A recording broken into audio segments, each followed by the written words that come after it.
नमस्कार मित्रांनो, क्रिएटिव्ह माधवी या यूट्यूब चॅनलमध्ये सगळ्यांचे सहर्ष स्वागत करीत आहे.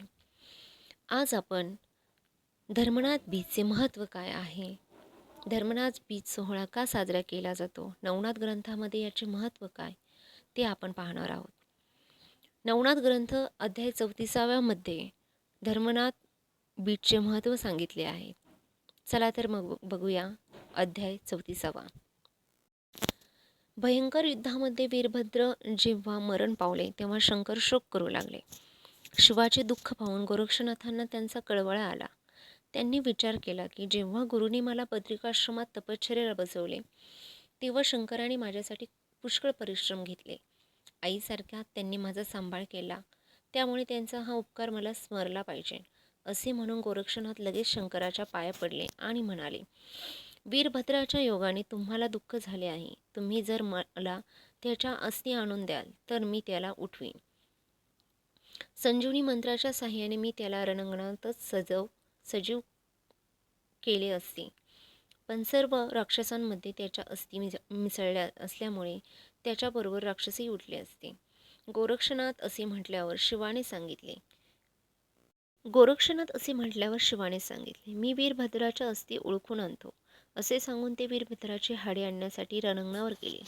जी हाडे शिवनामाचे स्मरण करतील ती हाडे वीरभद्राची हाडे असे ओळखून गोरक्षनाथाजवळ आणली.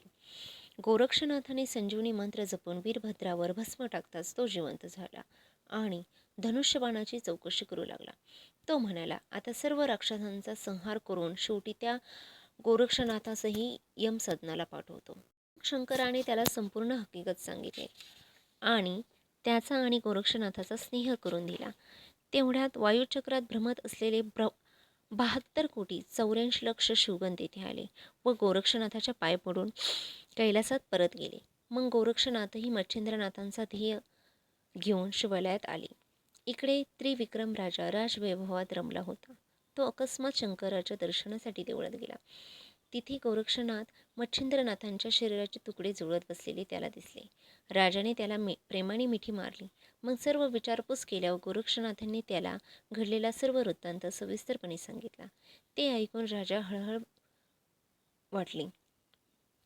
त्याने गोरक्षनाथाला सांगितले की तू काही दिवस धैर्य धर, मी धर्मनाथाला राज्यावर बसवून लगबगीने परत येतो. असे आश्वासन देऊन राजवाड्यात परत गेला. राजाने लगेच प्रधानाचा विचार घेऊन देशोदेशी राजाचे बोलावून एका सुमुहूर्तावर धर्मनाथाला राज्याभिषेक केला. त्या समारंभाच्या वेळी याचकांना भरपूर धन दिले, राजांना अलंकार दिले, बंदी सोडले. अशा प्रकारे राजा राणी अनेकांना संतुष्ट केले. पुढे एका महिन्यानंतर एके दिवशी त्रिविक्रम राजाच्या शरीरातून निघून मच्छिंद्रनाथांनी शिवालयात ठेवलेल्या आपल्या देहात प्रवेश केला. इकडे राजवाड्यात राजाला उठायला नेहमीपेक्षा उशीर झाल्यामुळे रेवती राणी महालात गेली व राजाला हलवून उठू लागली. तो राजाचे प्राण गेल्याचे दिसले तेव्हा तिने मोठ्या आकांत केला. तो ऐकून धर्मनाथ, प्रधान वगैरे सर्व मंडळी तेथे जमली. राजाच्या मृत्यूच्या बातमीने संपूर्ण प्रजा दुःखी झाली.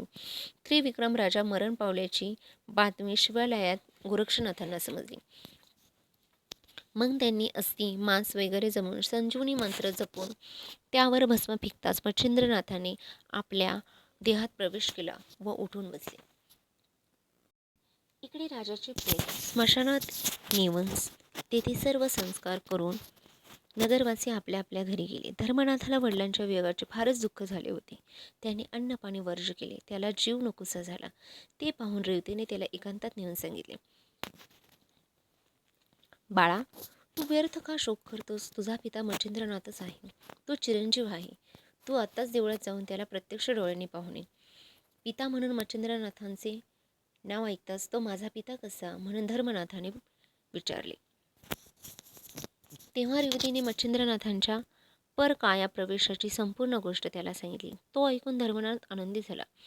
तो आपल्या सैन्यासह शिवालयात गेला, मच्छिंद्रनाथांच्या पाया पडला आणि त्याला पालखीत बसून मोठ्या समारंभाने राजवाड्यात घेऊन आला.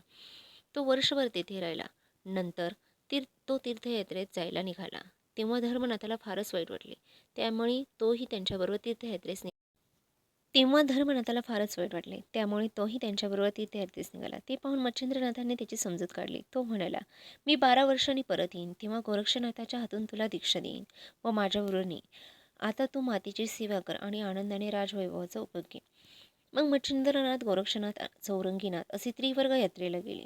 ते यात्रा करीत गोदातटी धामाणा नगरात येऊन पोहोचले. तिथे गोरक्षनाथास माणिक शेतकऱ्याची आठवण झाली. त्याने शेतकऱ्याची सर्व हकीकत मच्छिंद्रनाथांना सांगितली. मग शेताची जागा लक्षात घेऊन ते तिघे माणिकजवळ गेले. तेथे जाऊन पाहतात तो काष्टासारखा उभा असलेला माणिक त्यांना दिसला. त्याच्या केसाच्या जटा झाल्या होत्या, नखे वाढली होती, अंगावर तिरभरी मांस नव्हती, केवळ हाडाचा सांगडा तेवढा उभा राहिला होता. पण तोंडाने मात्र सतत जप चालू होता. त्याचे ते तप पाहून गोरक्षनाथाला आश्चर्य वाटले. थोडा वेळ निरीक्षण करून तो मच्छिंद्रनाथांना म्हणाला, "मगाशी मी तुम्हाला ज्याची गोष्ट सांगितली तो माणिक हाच आहे ना?" मग तिघेही जण त्याच्याजवळ गेले व त्यांनी त्याला व्रत पूर्ण करावयास सांगितले. तेव्हा तो म्हणाला, "तुम्हाला या गोष्टीची चौकशी कशाला हवी आहे? तुम्ही तुमच्या मार्गाने जा." अशा तऱ्हेने त्यांनी त्या शेतकऱ्याला जे जे विचारले त्याची वाकडी उत्तरे तो देत होता. ते पाहून गोरक्षनाथाने विचार केला की याला युक्तीनेच ताळ्यावर आणले पाहिजे. गोरक्षनाथाने तेथे एकटाच उभा राहिला आणि मच्छिंद्रनाथ व चौरंगीनाथ जवळच्या झाडाखाली गेले व गोरक्ष काय करतो ते उत्सुकतेने पाहू लागले. गोरक्षनाथ माणिक जवळ उभा राहून त्याला ऐकू जाईल अशा स्वरात म्हणाले, "आहा आहा, वाहा वाहा, असा तपस्वी मी अजूनपर्यंत पाहिला नाही. तेव्हा अशाचा उपदेश घेऊन ह्याला गुरु करावा असे वाटते. त्यामुळे भाग्य उदयाला येईल." नंतर गोरक्ष त्याला म्हणाले, "स्वामी, मला आपणाला गुरु करायची इच्छा आहे. आपण कृपा करून मला अनुग्रह द्यावा." ते ऐकून माणिक म्हणाल, "बेटा, एवढा मोठा झालास तरी तुला काडी इतकी अक्कल नाही. तू मला गुरु करून पाहतोस, त्यापेक्षा तूच माझा गुरु का होत नाहीस?" गोरक्षनाथाने हे उत्तर ऐकताच क्षणार्धात त्याला मंत्रोपदेश केला. त्यामुळे तो ब्रह्मज्ञानी झाला. त्याला सर्व जग ब्रह्म भासू लागले. तो तप सोडून गोरक्षनाथांच्या पाया पडला. गोरक्षनाथाने शक्तिप्रयोग मंत्रून ते भस्म त्याच्या अंगाला लावताच तो शक्ती संपन्न झाला. मग गोरक्षनाथाने हाताला धरून त्याला मच्छिंद्रनाथांकडे नेले. त्यांनी हसून त्याला विचित्र स्वभाव पाहून त्याचे नाव अडबंग असे ठेवले व त्याला दीक्षा दिली. मग ते चौघे तीर्थयात्रेला निघाले. वाटेत गोरक्षनाथांनी अडबंगाला सर्व विद्या शिकवल्या आणि प्रवीण बनवले. नंतर ते तीर्थयात्रेला करून 12 वर्षांनी प्रयागला आले. तेव्हा धर्मनाथ राजपुत्र झाला होता. नाथाला राजपुत्र झाला होता. त्याचे नाव त्रिविक्रम असे ठेवले होते. हे चौघे नगरात आल्याची वार्ता कळताच धर्मनाथ स्वतः सैन्यासह त्याच्या स्वागताला गेले. मोठ्या सन्मानाने त्यांना पालखीतून राजवाड्यात आणले. धर्मनाथाने आपल्या पुत्रास राज्याभिषेक करून दीक्षा घेण्याचा निर्णय केला. मग माघ महिन्यातील पुण्यतिथी द्वितीया, जिला धर्मबीज म्हणतात, त्या दिवशी गोरक्षनाथाने धर्मनाथासह अनुग्रह देऊन नाथपंथाची दीक्षा दिली. त्या समारंभात सर्व देवांचे पाचारण केले होते. गावातील प्रजेचा मेळा जमला होता. अनुग्रह दिल्यावर सर्वजण प्रसाद घेऊन आनंदाने आपल्या आपल्या स्थानी गेले. आयुष्यभर दरवर्षी असाच उत्सव होऊन प्रसाद मिळावा अशी देवासकट सर्वांनी आपली इच्छा व्यक्त केली. गोरक्षनाथाने धर्मबीजेचा उत्सव दरवर्षी करण्याची आज्ञा त्रिविक्रमला दिली. त्यामुळे सर्वांना आनंद झाला आणि ठरल्याप्रमाणे दरवर्षी या दिवशी उत्सव होऊ लागला. गोरक्षनाथाने आपल्या किमयागार ग्रंथात असे म्हटले आहे की आपल्याला आपल्या शक्तीनुसार जो कोणी हे बीजेचे व्रत करील त्याच्या घरी दोष, दारिद्र्य, रोग, अभद्र संसार इत्यादी विघ्ने स्वप्नातही येणार नाहीत. प्रत्यक्ष लक्ष्मी त्याच्या घरी वास्तव्य करेल. याप्रमाणे धर्मबीजेचा महिमा सांगितला जातो. धर्मनाथाला नाथ दीक्षा दिल्यानंतर तोही त्यांच्याबरोबर यात्रेला निघाला व त्याला सर्व अभ्यासात प्रवीण केले. मग तीर्थयात्रेत फिरत फिरत बद्रिकाश्रमात जाऊन त्यांनी धर्मनाथाला शंकराच्या पायावर घातले व त्याला त्यांच्या स्वाधीन करून तपश्चर्यात बसवले. मग 12 वर्षाची मुदत संपताच ते चौघे तीर्थे उरकून बद्रिकाश्रमास गेले. तिथे मोठ्या समारंभाने मावंदी केली. मावंद्यांसाठी सर्व देवांना बोलवले. मावंद्यांचा कार्यक्रम झाल्यावर सर्व देव देऊन स्वस्थानी निघून गेले.